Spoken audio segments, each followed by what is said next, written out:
কিশোরগঞ্জের কটিয়াদীতে টানা বৃষ্টিতে খালবিল ভরে গেছে পানিতে। আর এই পানিতে দেশীয় নানা প্রজাতির মাছ ধরতে ব্যস্ত হয়ে পড়েছেন গ্রামগঞ্জের মানুষ।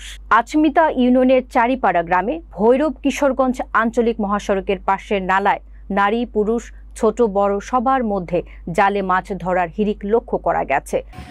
আপনারা যে মাছ মারতেছেন সকাল থেকে, কি পরিমাণ মাছ আসতেছে আপনাদের জালে? বৃষ্টি আসলে আমরা মাছ মারি, খাই, বাজারে বিক্রি করি, আমরা অনেক আনন্দ পাই, মজা পাই। মলা, ঢেলা, চিংড়ি, পুঁটি, রুই, কাতলা, বোয়াল সহ নানা প্রজাতির মাছ ধরে কেউ পরিবারের চাহিদা মেটাচ্ছেন, আবার কেউ বিক্রি করে আয় করছে। কি কি মাছ পাইতেছেন? এই তো পাঁচপিশালি মাছ, রুই, কাতলা, মিরকা বা ছোট মাছ, বড় মাছ। কিশোরগঞ্জ ভৈরব আঞ্চলিক মহাসড়কের পাশে দেখলাম যে বৃষ্টির পরেই লোকজন নালা থেকে মাছ ধরতেছে, দেখে খুবই ভালো লাগলো।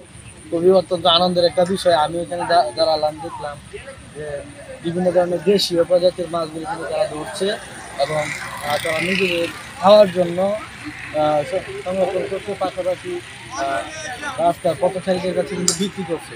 নিঃসন্দেহে বিষয়টা খুবই চমৎকার, আনন্দের একটা বিষয়। হঠাৎ করে ভারী বর্ষণে দেখা যাচ্ছে বিভিন্ন নালা, খাল, বিল এগুলিতে এই ছোট বড় বিভিন্ন দেশীয় প্রজাতির মাছ কিন্তু দেশে আসছে, যা আমাদের বাংলাদেশের পুষ্টি চাহিদা পূরণে খুবই গুরুত্বপূর্ণ ভূমিকা পালন করে। আপনারা জানেন, মাছ ছাড়া আমরা প্রতিদিন কোনো কিছু কিন্তু ভাবতে পারি না।